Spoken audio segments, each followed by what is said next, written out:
Hello friends, welcome to जीत पाठशाला। जीत पाठशाला में आपका स्वागत है। दोस्तों, आज के सेशन में हम करने वाले हैं यूनियन एंड टेरिटरी। तो चलिए दोस्तों, स्टार्ट करते हैं आज का सेशन। जब हमारा देश आजाद हुआ था 1947 में, उस समय हमारा देश दो पॉलिटिकल यूनिट में डिवाइड था। पहला पॉलिटिकल यूनिट क्या था? जो पहला पॉलिटिकल यूनिट थी हमारी, वो ब्रिटिश प्रोविंसेस थी। ठीक है, जो डायरेक्ट ब्रिटिश गवर्नमेंट के अंडर में थे। यानी ब्रिटिश प्रोविंसेस वो क्षेत्र या वो रीजन थे जो डायरेक्ट ब्रिटिश गवर्नमेंट के अंडर में आते थे। दूसरी हमारी पॉलिटिकल यूनिट थी प्रिंसली स्टेट। सपोज कर लेते हैं ये कोई प्रिंसली स्टेट है, तो प्रिंसली स्टेट में कौन यहाँ का हेड होगा? यहाँ का हेड किंग होगा। ठीक है, जो अपना इंडिपेंडेंटली यहाँ पर रूल करेगा।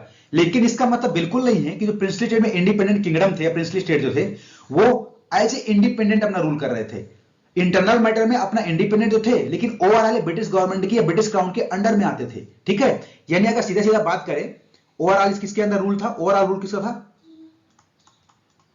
ब्रिटिश का ही था यहां पे भी। ठीक है, अगर हम सीधे सीधे बात करें तो जो ब्रिटिश प्रोविंसेस थे और जो प्रिंसली स्टेट थे, दोनों किसके अंडर में आते थे? दोनों ही ब्रिटिश के अंडर में थे। दोस्तों, आप देख सकते हैं ये मैप है। ये मैप उस समय का है, हमारा देश आजाद हुआ था 1947 का। ये जो येलो पार्ट है, येलो पार्ट क्या था हमारे? ये सारे ब्रिटिश प्रोविंसेस थे। और जितने भी व्हाइट पार्ट देख रहे हैं आप, व्हाइट पार्ट, ये सारे प्रिंसली स्टेट थे। ये जितने व्हाइट पार्ट थे सारे क्या थे? प्रिंसली स्टेट थे। इस मैप से आप अंदाजा लगा सकते हैं कि जब हमारा देश आजाद हुआ था 1947 में, उस समय कितने सारे प्रिंसली स्टेट रहे होंगे। जब हमारा देश आजाद हुआ था 1947 में, उस समय हमारे इंडिया के पास दो सबसे बड़े चैलेंज थे। पहला, हमारे देश का डिवीजन हो गया था इंडिया और पाकिस्तान। दूसरा, बहुत सारे प्रिंसली स्टेट थे। जितने प्रिंसली स्टेट थे, इनको इंडिया में इंटीग्रेट कराना था, मर्ज करना था। और यह सबसे चैलेंजिंग टास्क था उस समय के दौर पे। जो हमारा इंडियन इंडिपेंडेंट एक्ट 1947 था, उसके तहत अगर बात करें तो हमारा देश दो पार्ट में डिवाइड हुआ था, इंडिया और पाकिस्तान। ठीक है, और जो दूसरा सबसे बड़ा चैलेंज था हमारे पास, वो प्रिंसली स्टेट थे, उनको इंटीग्रेट कराना था। यानी उस समय जो हमारे प्रिंसली स्टेट थे वो लगभग 552 थे, 552 प्रिंसली स्टेट थे। और जो प्रिंसली स्टेट थे हमारे, उनके पास तीन ऑप्शंस थे। प्रिंसली स्टेट या तो इंडिया ज्वाइन कर ले, या तो पाकिस्तान ज्वाइन कर ले, या तो भी एज ए इंडिपेंडेंट रहे। तो लगभग 549 यानी 549 प्रिंसली स्टेट ने इंडिया ज्वाइन कर लिया। ठीक है, और जो तीन थे, ये तीन जो प्रिंसली स्टेट थे भाई साहब, ये अपने अलग टसन में थे। ये एकदम राजी नहीं इंडिया में शामिल होने के लिए। ये किसी भी कीमत में इंडिया में मर्ज नहीं करना चाहते थे, एज इंडिपेंडेंट अपना किंगडम चलाना चाह रहे थे। ठीक है, तो इनके लिए बड़ी मशक्कत करनी पड़ी। वो तीन पहले ये जानते हैं, तीन भाई साहब कौन थे? तीन प्रिंसली स्टेट कौन थे हमारे? पहला हमारा हो गया हैदराबाद। ठीक है, दूसरा जूनागढ़, तीसरा कश्मीर। जो हमारा हैदराबाद था, इसको कैसे इंडिया में शामिल किया गया? इसको मिलिट्री एक्शन के थ्रू शामिल किया गया। यानी कि ये भाई राजी नहीं था, और हमें एक स्ट्रांग यूनियन, एक स्ट्रांग देश बनाना था, एक कंट्री बनानी है, तो हमारे जो बिखरे हुए पार्ट थे, सबको तो शामिल करना पड़ेगा। और इसमें हमारे सरदार वल्लभ भाई जी का बहुत बड़ा योगदान रहा। उन्होंने क्या किया? Military action, forcefully, military action मतलब फोर्सफुली इनको हैदराबाद को इंडियन यूनियन में शामिल किया, इसको मर्ज कराया। दूसरा हमारा जूनागढ़। जूनागढ़ में रेफरेंडम लाया गया। रेफरेंडम मतलब प्लेबिसाइड। प्लेबिसाइड का सिंपल सा मतलब है कि वहां के रहने वाले लोग, उस क्षेत्र के रहने वाले लोगों से पर्सनली उनका व्यू जाना गया कि आप इंडिया के साथ जाना चाहोगे या पाकिस्तान के साथ जाना चाहोगे। तो यहां के लोगों ने अपना व्यू जो दिया कि हम इंडिया के साथ जाना चाहेंगे। किसके साथ? इंडिया के साथ जाना चाहेंगे। तो फिर रेफरेंडम के थ्रू जूनागढ़ को भी इंडिया में शामिल कर लिया गया। अब हमारे बचे भाई साहब सबसे खतरनाक कश्मीर। जब हमारा देश आजाद हुआ था 1947, उस समय कश्मीर इंडिया का पार्ट नहीं था। ये भाई साहब अपना कंप्लीटली इंडिपेंडेंट रहना चाह रहे थे। जैसे इंडिया और पाकिस्तान दो अलग देश बनते हैं, ठीक है, आजादी के बाद, इसके बाद पाकिस्तान क्या करता है? तुरंत अटैक कर देता है कश्मीर पे। अब कश्मीर पे जैसे अटैक करता है पाकिस्तान, अब कश्मीर के भाई साहब किंग जो थे उस समय कौन थे? हरि सिंह। हरि सिंह तुरंत अप्रोच करते इंडिया की तरफ। इंडिया से क्या बोलते हैं कि हेल्प करो, हमारी मदद करो, पाकिस्तान हम पे अटैक कर दिया। यानी हमारे कश्मीर को पाकिस्तान छीनना चाह रहा है। इंडिया कहता है ना भाई, हम मदद नहीं कर पाएंगे। बोले क्यों? क्योंकि भाई कश्मीर आपका इंडिया का अभिन्न हिस्सा नहीं, यानी Kashmir is not a integral part of India. हमारे देश का अभिन्न हिस्सा नहीं है कश्मीर, तो हम कैसे हेल्प कर सकते हैं आपकी? क्योंकि इंडिया की शुरू से जो छवि रही है वो पीसफुल कोएग्जिस्टेंस की रही है। और इंडिया की दूसरी सबसे बड़ी जो पॉलिसी रही है, नॉट फर्स्ट वार पॉलिसी, यानी कि हम पहले शुरुआत में कहीं अटैक नहीं करेंगे। अगर हम पे कोई करता है तो हम बचाव के लिए भले ही हम पूरा वार कर दें, लेकिन हम शुरुआत कभी वार से नहीं करेंगे, हम किसी पे वार नहीं करेंगे। तो ये जो हमारी छवि है, जो हमारा अपना स्टैंड है, हमारी जो प्रिंसिपल सिद्धांत है, इस सिद्धांतों के खिलाफ है। या तो कश्मीर हमारे देश का हिस्सा होता तो हमारी पूरी जिम्मेदारी थी बचाने के लिए, फिर तो कोई दिक्कत ही नहीं थी। तो अब भाई साहब, ये जो हमारे यहाँ के हरि सिंह थे, ये हिंदू किंग थे। ये किंग कौन थे? ये राजा हमारे हिंदू थे। कश्मीर की थोड़ा सा कहानी अलग है। कश्मीर में होता क्या है, देखो, कश्मीर में देखो, दो ही कश्मीर के किंग होंगे और वहां की पब्लिक होगी, दो ही चीजें होंगी। वहां का राजा होगा और वहां की प्रजा होगी। जो किंग था वो हिंदू थे, ठीक है, जो पब्लिक थी मेजोरिटी वो मुस्लिम थी, ठीक है। कश्मीर की जो मेजोरिटी पब्लिक थी वो मुस्लिम थी, और जो वहां किंग था हिंदू था।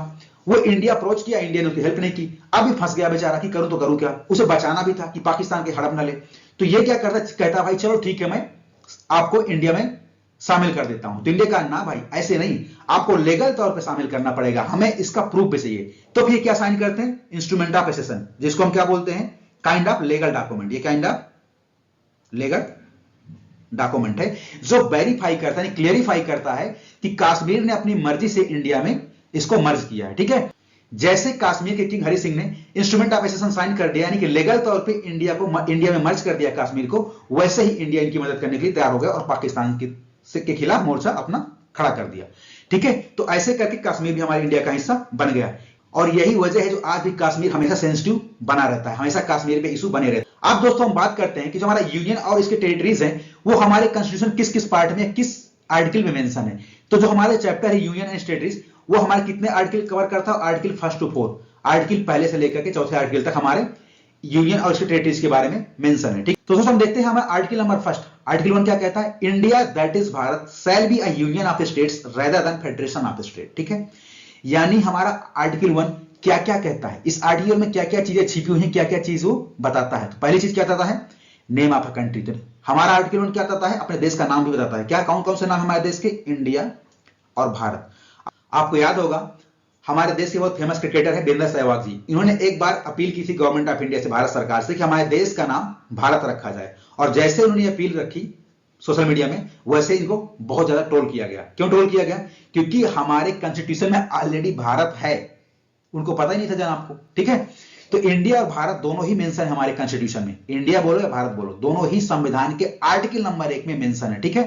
तो पहली चीज हमें नेम ऑफ अ कंट्री, हमारे देश का नाम बताता है आर्टिकल 1। दूसरा टाइप ऑफ पॉलिटी, किस प्रकार की राज्य व्यवस्था है, फेडरल होगी, यूनिटरी होगी, किस टाइप की व्यवस्था होगी, ठीक है, यही बताता है। तीसरा territorial area of a country, हमारे देश का जो टेरिटोरियल यानी कि क्षेत्रफल की बाउंड्रीज है सारी, वो भी यहां से पता लगता है, ठीक है। अब हम बात करें टेरिटरी ऑफ इंडिया, हमारे देश की जो टेरिटरी है वो क्या है, इसका क्या मतलब है। ये हमारे 3 टाइप की टेरिटरी की बात करता है। कितने टाइप की टेरिटरी हमारे देश में, इंडिया में 3 टाइप की। पहला टेरिटरीज ऑफ स्टेट्स, ऑब्वियस सी बात है, आप 2 तो जानते हैं, सब कुछ जानते हैं। आप 2 टेरिटरी के बारे में सब कुछ जानते हैं, पहला स्टेट, दूसरा यूटी, यूनियन टेरिटरी। तीसरी में आप कंफ्यूज हो गए, तीसरी क्या है। देखो पहला होगा टेरिटरी ऑफ स्टेट, दूसरा होगा यूनियन टेरिटरी, तीसरा हमारा है territories to be acquired in future, यानी ये वो टेरिटरी है जो अभी हमारे देश का हिस्सा नहीं है, फ्यूचर में हो सकता है कि हम इसको एक्वायर कर लें। कहने का मतलब, मान लेते हैं किसी और देश, मान लेते कोई फॉरेन कंट्री है, ठीक है, इसने कोई हिस्सा इंडिया को सरेंडर कर दिया या गिफ्ट कर दिया, या मान लेते हैं कि इंडियन इसको एक्वायर कर लिया।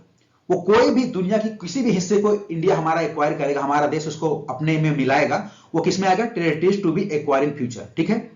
तो तीनों चीजें क्लियर हो गई, आगे बढ़ते हैं। अब दोस्तों according to doctor B R. Ambedkar, इनका क्या कहना है कि the phrase union of state has been preferred to federation of state. इनका कहना है कि बेटर होगा हम यूनियन ऑफ स्टेट की बजाय हम क्या बोले, फेडरेशन ऑफ स्टेट बोले। क्यों, इसके पीछे 2 लॉजिक है, 2 रीजन है। वो 2 रीजन कौन से हैं, पहला रीजन है Indian federation is not a result of an agreement among the state like American federation. और दूसरा रीजन क्या है, the state have no right to secede, means separate from the federation. The federation is a union because it is indestructible, मतलब इसको तोड़ा नहीं जा सकता। सिंपल सा मतलब ये है दोस्तों देखो यहां 2 बातें, यहां पर एक इंडिया की बात की गई है और दूसरा यूएसए की बात की गई है, ठीक है। हमारा जो इंडिया का सीन है, इंडिया के जितने भी स्टेट हैं हमारे, ये जितने भी हमारी टेरिटरी है, वो सारे मिल करके एक साथ देश बनाने के पक्ष में नहीं थे। आपको पता होगा, आपको जस्ट अभी पढ़ाया मैंने, कि जितने भी हमारे प्रिंसली स्टेट थे वो इंडिया का पार्ट होना ही नहीं चाह रहे थे। वो एज ए इंडिपेंडेंट किंगडम या इंडिपेंडेंट अपना रजवाड़ा सिस्टम चलाना चाह रहे थे, एज ए इंडिपेंडेंट स्टेट बनकर काम करना चाह रहे थे। इनको तो जबरदस्ती किसी तरह से निगोशिएट करके इंडिया में मर्ज किया गया, एक यूनियन बनाया गया। अमेरिका का कंडीशन जस्ट अपोजिट है। अमेरिका में क्या किया गया था, अमेरिका के जितने भी स्टेट्स थे वो सब मिलकर के खुद से पहल किए थे, एग्रीमेंट खुद से एग्रीमेंट लेकर आए थे कि हम एक मिलकर के सब लोग मिलकर के एक यूनियन बनाते हैं, ठीक है। अब दूसरी कंडीशन क्या है, no right to secede. India में कंडीशन क्या है, once Indian state become a integral part of a union, हमारे यूनियन संघ का जैसे ही हिस्सा बनता है कोई भी क्षेत्र इंडिया का, उसमें फिर दोबारा वो कभी अलग नहीं हो सकता, ठीक है। वो सेपरेट नहीं हो सकता, सेपरेट मतलब सेपरेट, वो भी सेपरेट नहीं हो सकता। तो यूएसए में जस्ट अपोजिट है। अब यूएसए में क्या है कि वहां के जो स्टेट्स हैं उनको इतनी ज्यादा फ्रीडम है, इतनी ज्यादा आजादी है कि जब भी चाहे वो अपने यूएसए अलग हो सकते हैं, अपने देश यूनियन से अलग हो सकते हैं। सिंपल सा मतलब है कि मान लेते हैं हमारा इंडिया है, ये हमारा यूएसए है, ठीक है। यहां पर जो स्टेट की जो पावर है मोस्टली सेंटर की तरफ है, ठीक है, सारे स्टेट्स हैं। ज्यादा पावर कंसंट्रेशन कहां पर है, ज्यादा पावर किधर है, यूनियन तरफ है। यूएसए में अलग है, ये स्टेट है, सारे स्टेट हैं, ये सारे स्टेट है, इनके पास पावर किधर है, स्टेट के पास ज्यादा है। कैसे, जितने भी स्टेट्स हैं एक बार अगर इंडिया का पार्ट बन गए, यूनियन का पार्ट बन गए, जितने भी स्टेट है अगर एक बार यूनियन का पार्ट बन गए, इंडिया का पार्ट बन गए, तो दे कैन नॉट सेपरेट, ये दोबारा कभी भी सेपरेट नहीं हो सकते हैं, बिल्कुल भी अलग नहीं हो सकते देश से। लेकिन यहां पर क्या है, ये आराम से इजिली अपने देश से यानी यूनियन से अलग हो सकते हैं, एज ए इंडिपेंडेंट स्टेट या एज ए इंडिपेंडेंट कंट्री बन सकते हैं, ठीक है। अब दोस्तों हम जानते हैं कि यूनियन और स्टेटरीज यानी यूनियन और उसके क्षेत्र के बारे में संविधान में कहां मेंशन किया गया है, इसको संविधान के फर्स्ट शेड्यूल में मेंशन किया गया। फर्स्ट शेड्यूल क्या है हमारे संविधान का, हमारा फर्स्ट शेड्यूल है union territories and their territorial extent, यानी हमारे देश की बाउंड्री के साथ कोई भी छेड़खानी की जाएगी कहीं पे भी, तो उसके लिए कहां संशोधन करना पड़ेगा, उसके लिए हमको चेंजमेंट लाना पड़ेगा, अमेंडमेंट जो लाएंगे, संशोधन जो करेंगे, कोई भी चेंज लाएंगे वो हमारे फर्स्ट शेड्यूल में आएगा, ठीक है। तो प्रेजेंट टाइम में अगर बात करें तो हमारे 28 स्टेट है, 28 स्टेट्स हैं और 8 यूटीज है, यूनियन टेरिटरीज है। आगे बढ़ते हैं। अब दोस्तों हम बात करते हैं आर्टिकल नंबर 2। आर्टिकल नंबर 2 क्या कहता है, empower the parliament to admit into the union of India or establish new state on such terms and condition as it think fit। यानी आर्टिकल 2 हमारे पार्लियामेंट को इतनी पावर देता है, इंपावर करता है कि किसी भी क्षेत्र को यूनियन में एडमिट किया जा सकता है, ठीक है, या फिर कोई नया स्टेट एस्टैब्लिश किया जा सकता है, ठीक है, एज पर terms and condition of parliament, जैसे हो चाहे वैसे कर सकता है, ठीक है। तो article 2 grant 2 power to the parliament. पहला पावर है power to admit into union of India, यानी हमारे यूनियन में एडमिट किया जा सकता है किसको, न्यू स्टेट को, ठीक है। वो कौन सा स्टेट होगा, वो स्टेट जो ऑलरेडी एग्जिस्टेंस में है। मींस कहने का मतलब है कि हमारे इंडिया यूनियन में कोई भी नए स्टेट को एडमिट किया जा सकता है, वो स्टेट कौन सा जो ऑलरेडी एग्जिस्टेंस में, वो स्टेट का एग्जिस्टेंस अपना होना चाहिए, ठीक है। दूसरा, the power to establish new state means कौन सा state, not in existence before. ये these states are not a part of India, ये अपनी यूनियन इंडिया का पार्ट नहीं है। इट मींस किसकी बात की जा रही है, फॉरेन टेरिटरी की बात की जा रही है, अपने इंडियन की बात ही नहीं की जा रही है। यानी कि article 2 relate to the admission और establishment of a new state, या हम कोई एडमिशन करते हैं उसका या फिर एस्टैब्लिश करते हैं कोई नया स्टेट, ठीक है, ठीक है। वो not part of a union of India, वो अपने यूनियन का पार्ट नहीं है, not a part of a union of India. मान लेते हैं ये कोई कंट्री है, इसको हम कहते हैं नेपाल, ठीक है। अब नेपाल एज ए कंट्री पूरी दुनिया जानती है, यानी कि इस नेपाल का अपना एग्जिस्टेंस है, ये ऑलरेडी एग्जिस्टेंस में है कि नहीं है, ये नेपाल ऑलरेडी एग्जिस्टेंस में है, पूरी दुनिया जानती है, हर जगह वर्ल्ड मैप में आपको मिल जाएगा नेपाल, ठीक है। अगर नेपाल किसी तरह से हमको क्या कर देता है, सरेंडर कर देता है, या फिर हमें एज ए गिफ्ट दे देता है, ठीक है, गिफ्ट दे देता है, या फिर जो भी मान लो हमें अपने इंडिया में मर्ज करने का मौका दे देता है, तो अगर इंडिया में इसको मर्ज किया जाएगा तो हम इसको एक नया स्टेट बनाएंगे, ठीक है। लेकिन ये स्टेट कौन सा स्टेट होगा, जो ऑलरेडी इन एग्जिस्टेंस में है, यानी नेपाल का पहले से एग्जिस्टेंस है इस दुनिया में। ऐसा तो है नहीं कि नेपाल को हम जानते नहीं, पूरी दुनिया जानती है कि नेपाल एज ए कंट्री है। तो ये किस में आएगा, ये 1 में आएगा, 1 वाली कंडीशन में। कौन सी कंडीशन में, ऐसे स्टेट में आएगा जो ऑलरेडी इन एग्जिस्टेंस है। आर्टिकल 2 है, ये पहली बात हमारी एक्सटर्नल टेरिटरी की बात करता है, किसकी, एक्सटर्नल टेरिटरी की, अपने इंडियन टेरिटरी की बात नहीं करता है। इंडियन टेरिटरी की जो बात करेंगे वो आर्टिकल नंबर 3 में हम बात करेंगे। आर्टिकल 2 में जिस भी क्षेत्र की बात कर रहा है, जिस भी टेरिटरी की बात कर रहा है, वो फॉरेन टेरिटरी की बात हो रही है यहाँ पर, ठीक है। फॉरेन टेरिटरी में 2 टाइप की टेरिटरी होगी, कौन सी, जो ऑलरेडी एग्जिस्टेंस में होगी यानी अस्तित्व में होगी, जो दूसरी नहीं होगी। अब मान लेते हैं नेपाल का ये एरिया है कोई, इस एरिया कोई नाम नहीं है, अब नेपाल इस एरिया को हमको दे देता है गिफ्ट में, इंडिया को, तो क्या एज ए कंट्री तो नेपाल का नाम है, लेकिन ये छोटा सा एरिया है, इस एरिया का कोई पर्टिकुलर नाम नहीं है, इसका हम कोई नाम नहीं है, तो हम क्या करेंगे, इसको एक्वायर तो कर लिया, इसको हमने क्या कर लिया, एक्वायर कर लिया, इंडिया मर्ज कर लिया, लेकिन ये जो टेरिटरी है वो कौन सी टेरिटरी है, नॉट इन एग्जिस्टेंस, ये एग्जिस्टेंस में पहले से नहीं है, यानी कि ये हमें इंटरनेशनल लेवल पे कहीं भी इसका एग्जिस्टेंस नहीं मिलता है। अब हम बात करते हैं आर्टिकल नंबर 3। आर्टिकल नंबर 3 क्या कहता है, parliament's power to reorganise the states, यानी पार्लियामेंट के पास इतनी पावर है कि स्टेट को रीऑर्गेनाइज कर सकता है, दोबारा से रिकंस्टिट्यूट कर सकता है, ठीक है। कैसे, कौन कौन से पावर है, वो क्या क्या कर सकता है, parliament can increase the area of any state, किसी स्टेट के एरिया को इंक्रीज कर सकता है, बढ़ा सकता है, किसी स्टेट के क्षेत्रफल को कम कर सकता है, किसी स्टेट की बाउंड्री को चेंज कर सकता है, ठीक है। अल्टर द बाउंड्री और नेम ऑफ एनी स्टेट, कोई स्टेट है उसका नाम बदल सकता है, उसकी बाउंड्री को चेंज कर सकता है, ठीक है। और फोर्थ कौन सा है, फोर्थ है form a new state by separation of a territory from any state और बाय यूनाइटिंग टू और मोर स्टेट और part of a state by uniting any territory to part of any state. Simple सा मतलब ये है कि मान लेते हैं अभी पहले आंध्र प्रदेश था, आंध्र प्रदेश को डिवाइड करके दो पार्ट बनाए गए, एक आंध्र प्रदेश हो गया, दूसरा आपका तेलंगाना हो गया। ठीक है, ये कौन करता है? पार्लियामेंट कर सकती है, सिंपल सी बात है। ठीक है, ऐसे बहुत सारे लाइव एग्जांपल है। यूपी का देख लो, यूपी से उत्तराखंड अलग हुआ, पार्लियामेंट ने चाहा कर दिया। एमपी से छत्तीसगढ़ अलग हुआ, बिहार से झारखंड अलग हुआ। ठीक है, यानी सिंपल सा मतलब है कि पार्लियामेंट किसी भी राज्य का क्षेत्रफल घटा सकती है, बढ़ा सकती है, राज्य के बाउंड्री को चेंज भी कर सकती है और राज्य का नाम भी बदल सकती है। ठीक है, और दो राज्यों को एक साथ मिलाकर मर्ज करके एक नया राज्य बना सकती है, या फिर दो राज्यों छोटे छोटे टुकड़े करके एक नया राज्य बना सकती है, या फिर एक राज्य को दो भाग में डिवाइड कर सकती है, कुछ भी कर सकती है। Any change in the boundary of any state is under the power of parliament. ठीक है, वो पार्लियामेंट जब चाहे कर सकती है, सिंपल सा।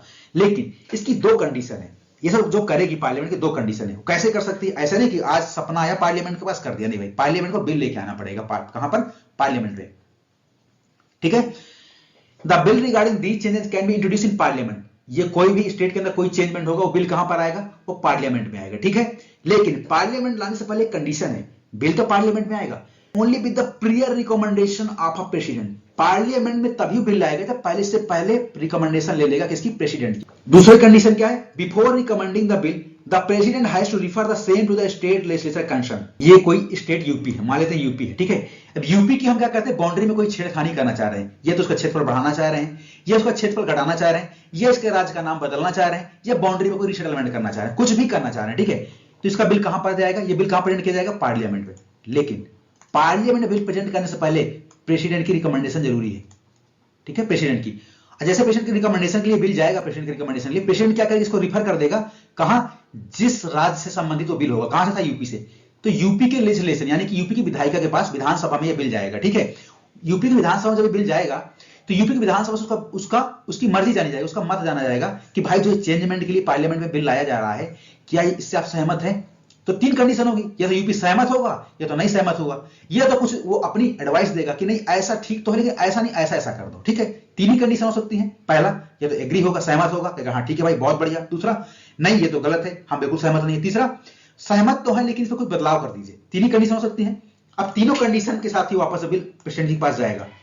अब कंडीशन ये आती है कि इसके बाद प्रेसिडेंट इसमें कोई बाध्य नहीं है, ना प्रेसिडेंट ना तो parliament. President parliament are not bound by the advice given by the UP legislation. यानी यूपी की विधानसभा द्वारा जो भी एडवाइस दी गई है, या जो भी उनका मत दिया गया है कि सहमत है या नहीं सहमत है, या जो भी चेंजमेंट कर दो व्हाटएवर, इसके लिए हमारी पार्लियामेंट और प्रेसिडेंट एकदम बाध्य नहीं है। उन्होंने मर्जी जान ली भाई, अब आपकी मर्जी हमने जान ली, अब हमारा मामला, अब आप चाहे सहमत हो या ना हो, हमारी मर्जी में जो करना होगा करेंगे। यानी कि कहने का मतलब राज्य के पास, अगर हम प्रैक्टिकल बात करें तो कोई पावर नहीं है, वो व्यू दे ना दे, क्योंकि मानना इन्हें है नहीं भाई।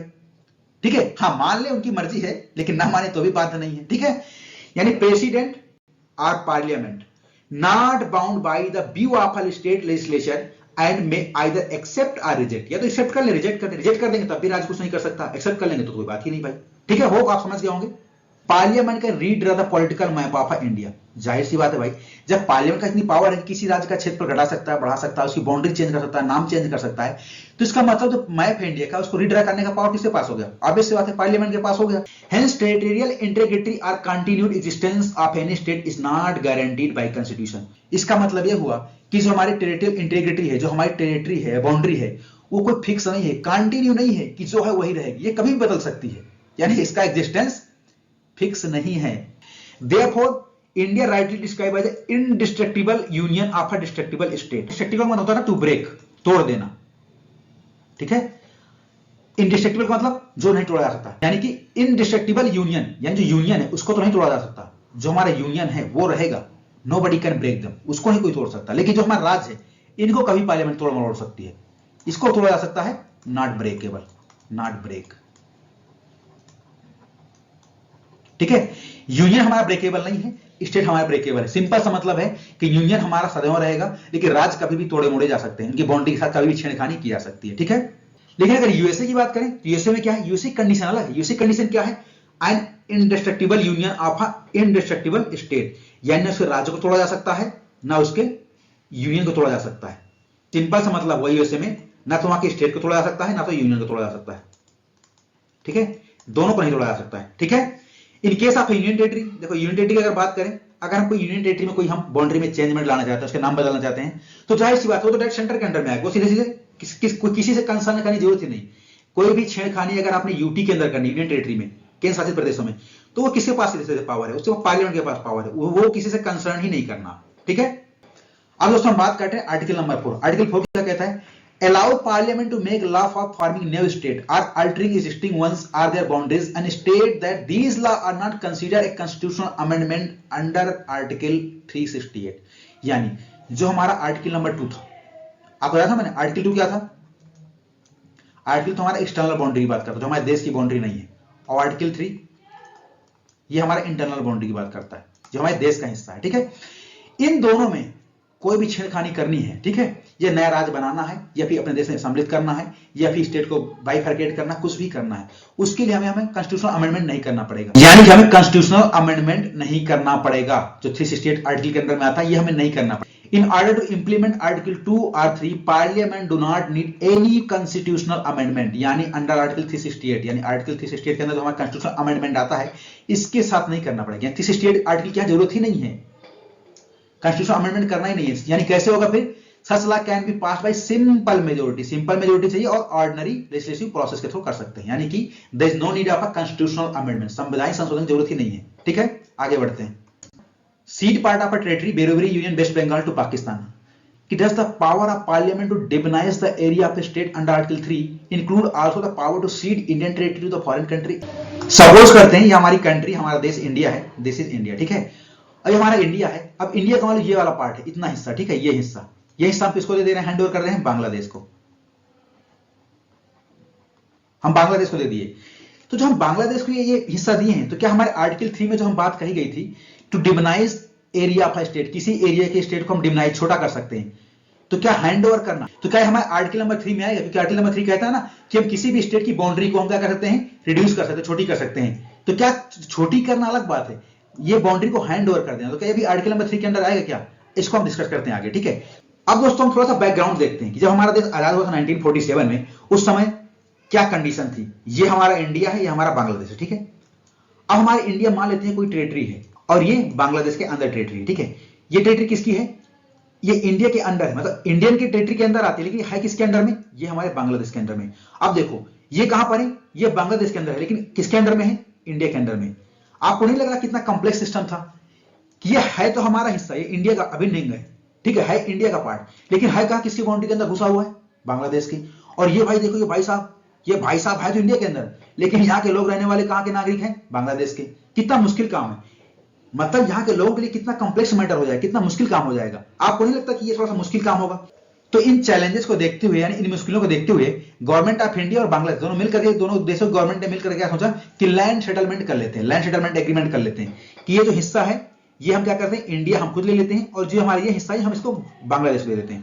तो ये हिस्सा हमारे इंडिया के पार्ट में है तो इंडिया की तरफ रहेगा, ये बांग्लादेश के हिस्से में आता है तो बांग्लादेश की तरफ हो जाएगा, कोई बात नहीं, बहुत अच्छी बात है, ये तो अच्छी बात है, सही बात है, ये जो कॉम्प्लिकेशन है खत्म हो जाएगी। लेकिन अब भाई साहब होता क्या है, अब ये जो हिस्सा है ये कहां पर है? ये तो वेस्ट बंगाल के अंदर में आता है, ये जो टेरिटरी किसके अंदर में आ रही है? वेस्ट बंगाल स्टेट के अंदर में आ रही है।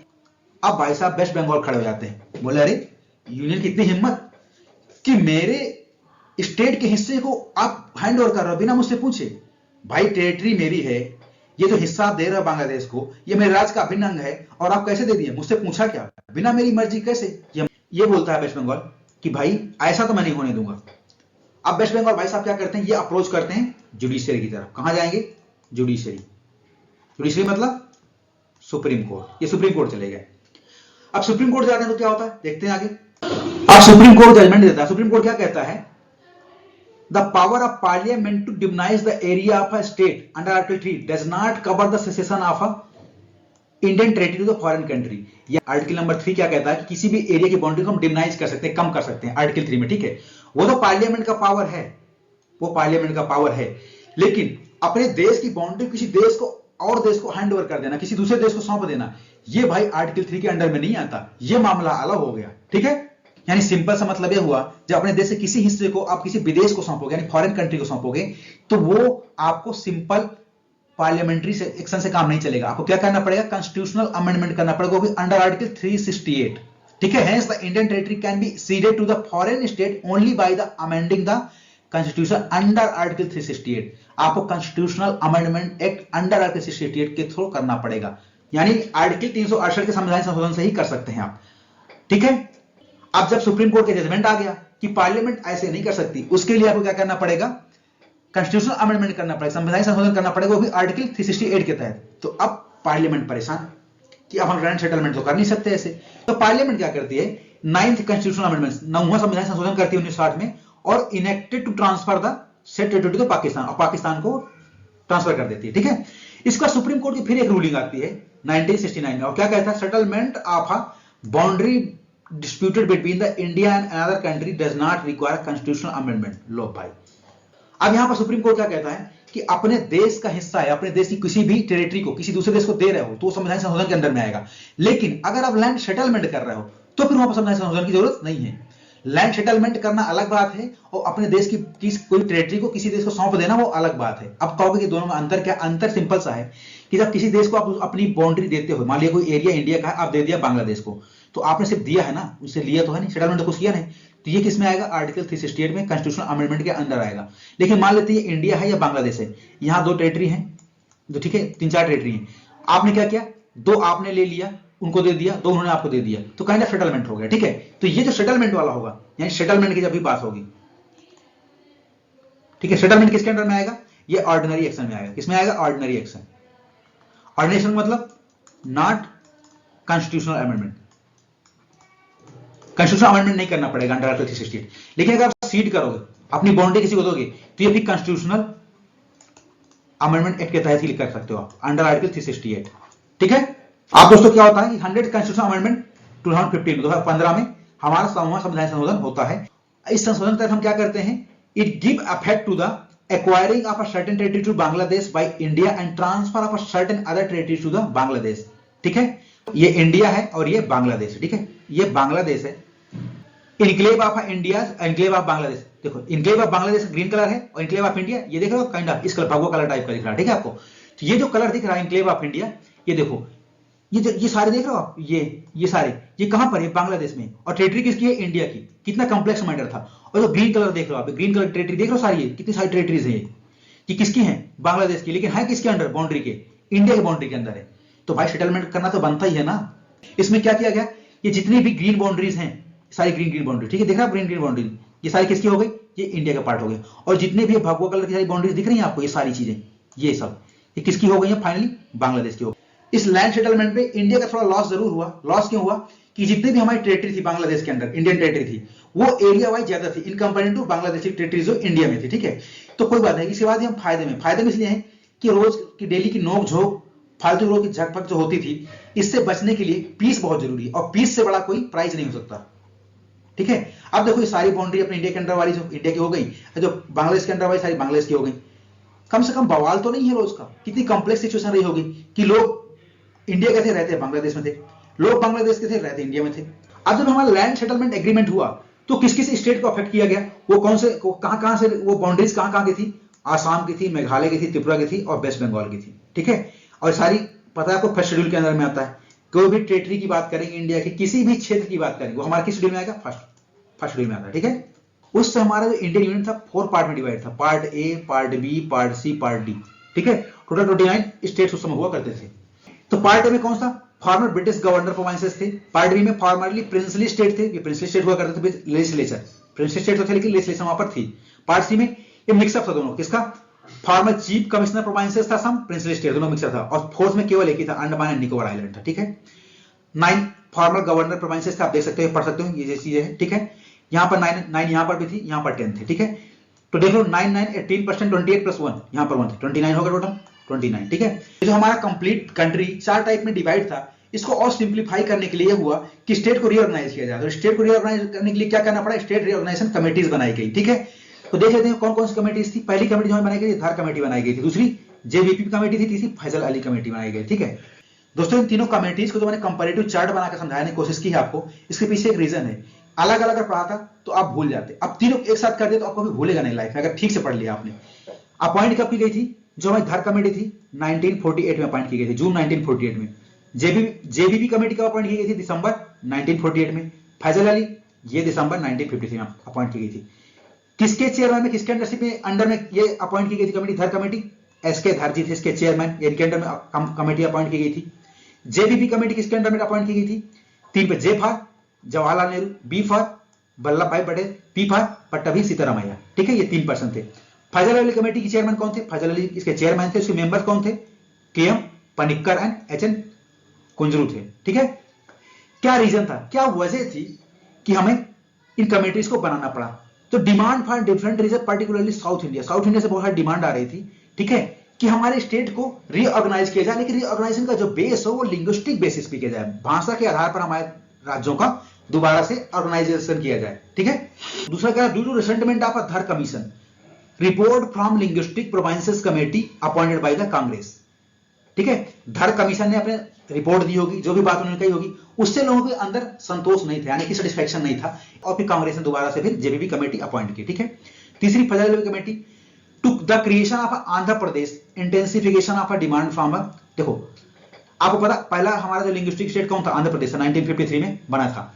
जैसे एक स्टेट हमारा बना on the basis of linguistic, भाषा के आधार पर जैसा हमारा एक स्टेट बना पहला आंध्र प्रदेश, उसके बाद बहुत सारे राज्यों ने अपनी और ज्यादा डिमांड तेज कर दी कि हमारे राज्य का भी डिवीजन करो भाषा के आधार पर। ठीक है, तो इसके बाद हमारे जो डिमांड बढ़ गई और भी अलग अलग क्षेत्रों से कि लिंग्विस्टिक बेसिस पे हमारा राज्य का निर्माण करो या फिर रीऑर्गेनाइज करो।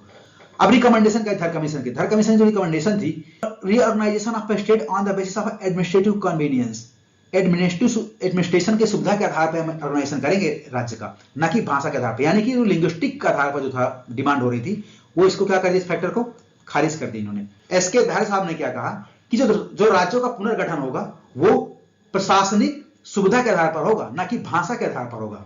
अब जेबीबी कमेटी ने क्या किया? इन्होंने भी रिजेक्ट कर दिया, लैंग्वेज के आधार पर, भाषा के आधार पर राज्य का पुनर्गठन इन्होंने भी कैंसिल कर दिया। अब हमें फैजल अली कमीशन आती है। इन तीनों कमेटी में से ओनली फैजल अली कमेटी या कमीशन ही था जिन्होंने क्या किया था? स्टेट का रीऑर्गेनाइजेशन एक्सेप्ट किया था on the basis of a language. दूसरा, but rejected the theory of a one language one state, one language one state का कॉन्सेप्ट इन्होंने खारिज कर दिया था। अब आपको पता होगा जब हमारे देश आजाद हुआ था 1947 में, उस समय हमारा जो 4 फोल्ड क्लासिफिकेशन था, राज्य कितने भागों में विभाजित था हमारा राज्य? 4 पार्ट में डिवाइड थे, याद है? Part 1, part B, part C, part D. ठीक है, उसको क्या कर दिया इन्होंने? अबॉलिश कर दिया, खत्म कर दिया। फैजल अली कमीशन ने जिन्होंने रिकमेंडेशन दी कि 4 टाइप के राज्य बना रखे, खत्म कर दो। ठीक है, और क्या कहा इन्होंने? Creation of 16 states and 3 centrally administrated territories. और इन्होंने क्या कहा कि 16 यानी 16 राज्यों को बनाओ और 3 सेंट्रली एडमिनिस्ट्रेटेड टेरिटरीज बनाओ, जैसे हम आज यूटीज बोलते हैं। Government of India accepted these recommendation with certain minor modification. और सबसे बड़ी बात है, गवर्नमेंट ऑफ इंडिया ने इसको एक्सेप्ट कर लिया था कुछ सर्टेन मॉडिफिकेशन के साथ। अब दोस्तों देखते हैं, पहला हमारे देश में पहला स्टेट जो बना था on the basis of language, वो कौन सा था? आंध्र प्रदेश था। ठीक है, on October 1953 government of India was forced to create a first linguistic state known as Andhra Pradesh. ठीक है, आंध्र प्रदेश को किससे सेपरेट करके बनाया गया था? By Telugu speaking area from the Madras state. ठीक है, और आंध्र प्रदेश जो हमारा एक सेपरेट स्टेट बना on the basis of language, वो इतना आसानी से नहीं बना। इसके पीछे बहुत सारी क्रांति करनी पड़ी थी, बहुत सारे लोग प्रोटेस्ट कर रहे थे। उसमें से एक लोग की जान भी चली गई थी। इनका नाम था हमारा क्या था? बहुत लॉन्ग टाइम तक प्रोटेस्ट करने के बाद पोटी श्रीरामल्लू जी की डेथ हो गई थी। ठीक है, कांग्रेस स्टैंडिंग कमेटी के मेंबर भी थे। 56 डेज हंगर स्ट्राइक करने की वजह से इनकी डेथ हो गई थी। ठीक है, अब आता है स्टेट रीऑर्गेनाइजेशन एक्ट 1956। हमारा जो 1956 हमारा स्टेट रीऑर्गेनाइजेशन एक्ट पास होता है। ठीक है, उसमें क्या था? By the state reorganisation act 1956 and 7th constitutional amendment act 1956। आपने दोस्तों देखा होगा कि फैजल अली कमेटी, दोस्तों अभी आपको जैसे मैंने पढ़ाया था कि फैजल अली कमेटी ने क्या रिकमेंडेशन किया था कि जो 4 फोल्ड क्लासिफिकेशन था, type A, type B, type C, type D type के जो हमारे स्टेट्स थे। दोस्तों अभी मैंने जस्ट पढ़ाया आपको फैजल अली कमेटी ने, दोस्तों अभी आपको मैंने पढ़ाया जो फैजल अली कमेटी ने रिकमेंडेशन दिया था कि जो 4 फोल्ड क्लासिफिकेशन स्टेट का, part A, part B, part C, part D, इनको खत्म कर दिया जाए। तो वो 4 फोल्ड क्लासिफिकेशन खत्म कर दिया गया। कब खत्म किया गया? स्टेट रीऑर्गेनाइजेशन एक्ट 1956 के तहत इसको खत्म कर दिया गया था। ठीक है, तो state reorganisation act 1956 and 7th constitutional amendment 1956 के तहत जो हमारा डिस्टिंक्शन था पार्ट ए, पार्ट बी, वो क्या कर दिया? हटा दिया गया और पार्ट सी स्टेट को अबॉलिश कर दिया गया। ठीक है, and some other were designated as a union territories, ठीक है। सो फाइनली हमारा क्या हुआ, ये पूरा हम फाइनली दोबारा रीऑर्गेनाइज करने के बाद हमारे पास फाइनली क्या बचा, 14 स्टेट रहे, मर्ज कर दिए गए, 14 स्टेट बना दिए गए और 6 यूनियन टेरिटरीज बना दी गई, ठीक है। और इसको नवंबर 1 1956 से एनेक्ट कर दिया गया, इनको लागू कर दिया गया, ठीक है। होप दोस्तों आपको सेशन अच्छा लगा होगा। अगर दोस्तों आपको सेशन अच्छा लगा हो तो प्लीज हमारी वीडियो को लाइक करें, सब्सक्राइब करें और अपने दोस्तों शेयर करें। Thank you so much.